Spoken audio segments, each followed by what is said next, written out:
What is up, guys? My name is STIX, and if you don't already, follow me over on Twitter at ByteStix to stay updated with the latest MMO related news.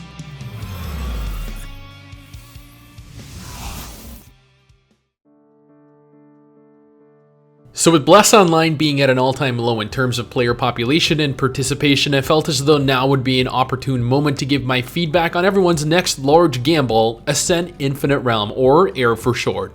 The game is being developed by Bluehole Studio, which I'm sure a lot of you guys are familiar with. They are, after all, the team behind Terra, Devilian, and PUBG. We all know that PUBG was riddled with bugs, but you can't deny its popularity. Terra, on the other hand, especially with its recent overhaul and launch onto consoles, is doing better than it has in years. So we could take a moment to breathe a sigh of fresh air. We actually have a developer that knows how to craft games that aren't heavy pay to win like Revelation Online, games that didn't die a month after release like Bless. However, on the flip side of that announcement comes the Western publisher Kakao Games, better known as the publisher behind Black Desert Online. Anyone that plays Black Desert Online should know how poorly handled that game is.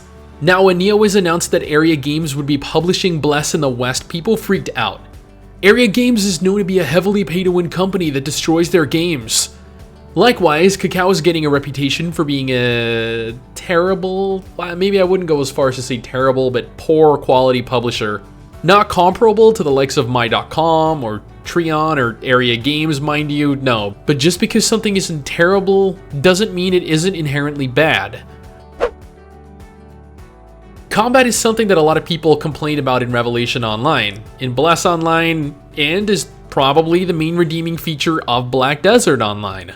People hated Revelation's combat. People, not all, granted, still dislike Bless's combat. And AIR, unfortunately, well, the combat is tab target, just like Bless is. Now, before you trash the game for using a tab target combat system in 2018, or 2019 rather, which is when AIR is actually slated to leave development and officially launch, do take into consideration that it is possible to have enjoyable tab target combat. Not every game needs to utilize a combat system akin to Black Desert or Blade and Soul. While Final Fantasy XIV, Ion, Arcade, they all function above and beyond with tab target systems. Bless's was just handled poorly, and it showed. I remember when Terra came out, people were absolutely astonished by how good the action combat was in it, and to this day, I still take pride in saying that it is some of the best combat in an MMORPG. So when the people behind Terra come out and say that tab target was the way to go for AIR, I'm gonna take them at their word, at least for now. We've been given instances of what the combat looks like, and it looks pretty damn good. Much faster, much more fluid, and quite a promising looking system to actually behold. Graphically, AIR looks, well, it looks fucking fantastic. It's eerily reminiscent of if Black Desert and Arcade had a secret love child that they didn't want anyone to know about until recently, and then Black Desert suddenly gained sole custody, something nobody wanted because Kakao would make an absolutely terrible parent. Okay, so this analogy has admittedly gone on a little longer than I would have wanted. So, anyway. AIR takes place in a large steampunk world in the aftermath of a giant meteor crashing into the planet, causing the world to break into separate floating islands. Kinda like Dauntless. The world itself is beautifully lush yet broken and destroyed, which plays on the backstory. Players are given access to various forms of airship to get around the large world, with each faction vying for supremacy over the other in an attempt to secure more and more of the finite land and territory left for their faction. The early levels will teach players how to navigate that faction conflict, as it will play a large part in the overall scheme of the game. PvP takes on various forms in AIR. Realm vs. Realm PvP is at the core of the game, having players board their airships and engage the opposing team in aerial combat. While on your airship, you are given access to a variety of skills ranging from rocket launchers to flamethrowers. The overall goal is to destroy as many of the opposing team as possible, so in essence, somewhat like a deathmatch with the winning team decided based on total kills. From what is visible, the combat is a little cluttered and very unorganized, but that is to be expected from players that barely know anything about the game. Players are capable of dismounting their airship and engaging other players directly with their avatar, flying to and mounting enemy airships, which looks crazy. Again, it reminds me of Arcade's naval battle system that had players doing more or less the same thing on ships attempting to hijack the other enemy player's ship. After the aerial section of the realm vs. realm is over, players are then taken down to participate in ground PvP, with the goal of destroying the other team's crystal while simultaneously protecting your own. Alternately, from what we've seen of the game thus far, there does seem to be some form of open world PvP for players to participate in. While it is not yet being confirmed exactly what form that will take, it does seem a little daunting yet simultaneously thrilling. There are various forms of PvE content to partake of in Air. One of the most noteworthy for me, and by far one of the most impressive, was the aerial combat versus large bosses. Functioning more or less as it does in PvP combat, but looking so much fucking cooler. Leveling is supposed to be rather fast, pushing players to hit endgame content quite expeditiously. Air's director elaborating on that by saying that the level cap should take an average of around 30 hours to reach. From what we've seen, the leveling is actually fairly brisk, but at the same time, hitting endgame so abruptly and with such a condensed leveling experience leaves me to wonder, what then will players be left to do with all their spare time after hitting the level cap so quickly?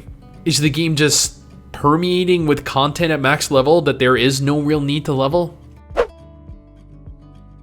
Classes in Bless have two distinct stances that players are able to choose between upon hitting a specific level. Each stance changes how the class attacks overall. As an example, the Assassin had both the Assassination and Shadow stances choices. Assassination being a close range high DPS stance, while Shadow was instead ranged, utilizing your daggers as projectiles. Once again, the combat is tab target, so aiming is not required, at least not in the traditional sense. Players are required to lock onto a target, but are then able to use attacks from a distance, meaning that both timing and aiming to an extent are required. Otherwise, you will ultimately be at too large a distance from the enemy. The classes overall seem to take inspiration from both Bless and Black Desert, with the females looking Asian with an emphasis on a more fantasy-inspired theme, while the males range from being hulking giants to, well-built, sophisticated European men. The character creation is actually fairly expansive. The bodies are unfortunately not as disproportionate as they are in Black Desert Online or in Blade and Soul, instead opting to take a more realistic approach, which I find actually quite compelling and somewhat preferable. You're given a wide variety of hairstyle, sliders, and overall facial customization, but that is to be expected, almost being a prerequisite for a Korean MMORPG in this day and age. Thankfully, and I know this is a big issue for players, classes will not in fact be gender locked. I don't know why this has to actually be a feature mentioned, but it does seem as though gender locking is a huge thing over in South Korea. Like all MMORPGs, Air also features quite a comprehensive player housing system.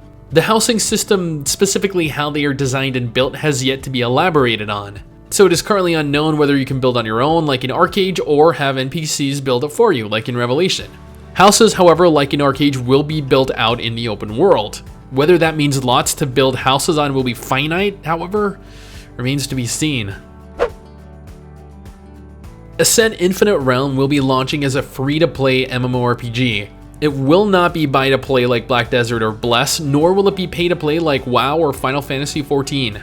I am clarifying this here because people always leave me questions in the comment section asking what business model the game plans on utilizing, even though I mentioned it in the video. So, once again I reiterate, Air will be launching as a free-to-play MMORPG. This is a little alarming to me though, because that means that, especially with Kakao as a publisher, there is a large potential for pay-to-win issues to arise. And a lot of bots.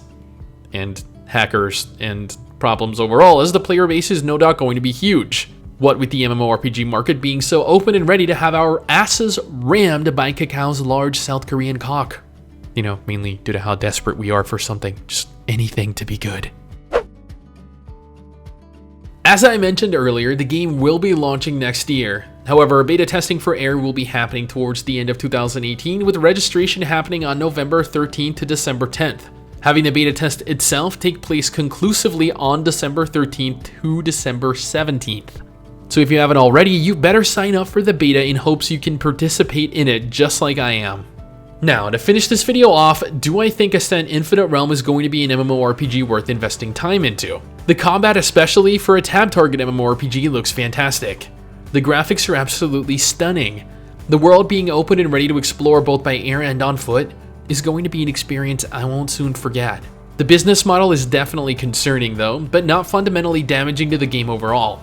The PvP looks to be highly entertaining, but at least from what we can tell, it is somewhat unorganized. The PvP on the other hand looks incredibly fun to participate in. The classes not being gender locked is a feat I thought would not be possible by a South Korean developer. Each class having 2 separate stances and therefore ways of playing is going to be something to get used to, but it definitely adds depth to each class. The player housing is definitely going to be interesting, especially if they're all placed all over the world like the housing system in Arcade was. The aerial combat looks freaking insane, and I cannot wait to participate in it. Kakao, the publishers, are garbage though, and could potentially destroy the game for me. PvP being too large of a focus could force people that have a distaste for it to steer clear of the game.